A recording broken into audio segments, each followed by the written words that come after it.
The Xbox Developer Direct just went down, and the internet, along with the Xbox community at large, is buzzing. But let's find out why. Up next. What's going on, guys? It's Kalo, and I'm here to give you the lowdown on all things gaming. And if you're new here, feel free to subscribe to this channel for weekly video game news content. Drop a like on the video, and welcome to the Level Up. Alrighty, so the Xbox Developer Direct has come and gone, and now we have a way better idea where we stand as it pertains to Xbox and their major plans for 2025. Overall, as a kind of blanket statement here, I think this is the exact kind of show that Xbox needed to put out. Mainly, this is to set the tone for the year at large and give something to the long-standing Xbox fans that could possibly give them a little bit of confidence moving forward, especially given recent headlines. And in order to satisfy myself, all I needed coming out of this show was release dates for games I am looking forward to the most this year, and that includes the likes of South of Midnight along with Doom: The Dark Ages. Now, speaking of those release dates, we got them in spades, and it looks like April will be a huge month for Xbox Game Pass subscribers, with South of Midnight releasing on April 8th, and Clair Obscur Expedition 33 releasing that same month on April 24th. Now, to kind of touch on South of Midnight real quick, the more I see this game, the more I love it, and while I'm not expecting anything too mind-bending from this title, I think we got some basic combat paired with what I believe to be a pretty damn good story. At least what we've seen of it, I'm hooked. Not to mention the bosses you encountered throughout this game kind of vary, and each of their environments pertain to them, and that stop motion style they're going for, I just love as a fan of Nightmare Before Christmas and all those Tim Burton movies. So yeah, I'm definitely looking forward to South of Midnight. And as for where you can expect South of Midnight along with Clair Obscur Expedition 33, you can grab it on PC and Xbox Series X and S. And don't forget, it's gonna be on Game Pass day one. Also, not to mention, with Clair Obscur Expedition 33, that's gonna be available on the PS5 as well. Now, as for that game, I'll be honest, I think it looks cool, and to me, it looks like it's gonna be one of those games that you kinda sink countless hours into. But for me, turn-based stuff is really hit or miss, and personally, I just like my combat to be more fluid and free. But hey, maybe one day I change my mind on this and I'll go look at that game. Now, moving on to the game I was most excited for, and that's Doom: The Dark Ages. We can expect this game to release on May 15th, 2025, which can't come soon enough. And we are going to be getting it on the PC, Xbox Series S and X, along with the PS5, and it will be a day one release on Xbox Game Pass. I know I'm gonna sound like a broken record, but they're all coming to Game Pass, I want to let you guys know, so you're welcome.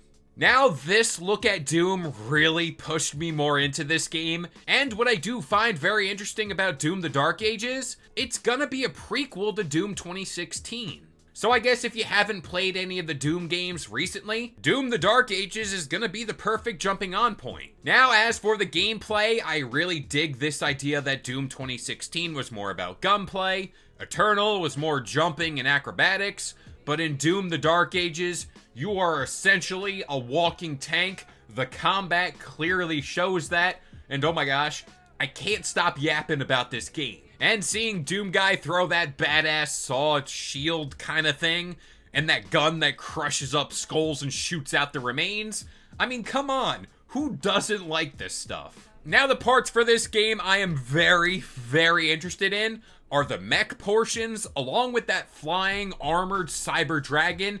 And I mean, quite honestly, I can't believe I'm saying those words out loud, but this is Doom.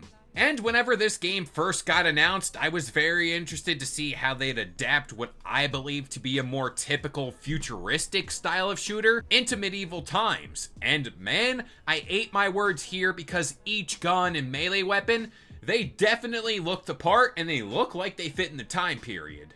And of course, I saved that pesky old mystery game for last. And it looks like we got our answer, and it turns out it's gonna be Ninja Gaiden 4. It looks like Team Ninja along with Platinum Games have been hard at work for quite some time on Ninja Gaiden 4. And while we do have a release window for fall of 2025, which hey, that's great, we can expect to see this game hit the PC, PS5, along with the Xbox Series S and X. The rest, you know the drill. Game Pass day one. Now, Ryu Hayabusa is back in all his glory, but we are also getting a new protagonist in Yakumo. Of course, Ninja Gaiden 4 will feature that fast-paced and brutal combat you come to expect from the franchise, and the world they're giving us is pretty dark and gritty. But oddly enough, like I said earlier, that wasn't the only Ninja Gaiden news we got that day. Yep, Koei Tecmo also revealed that Ninja Gaiden 2 Black, which happens to be a remaster of 2008's Ninja Gaiden 2, will also be coming our way.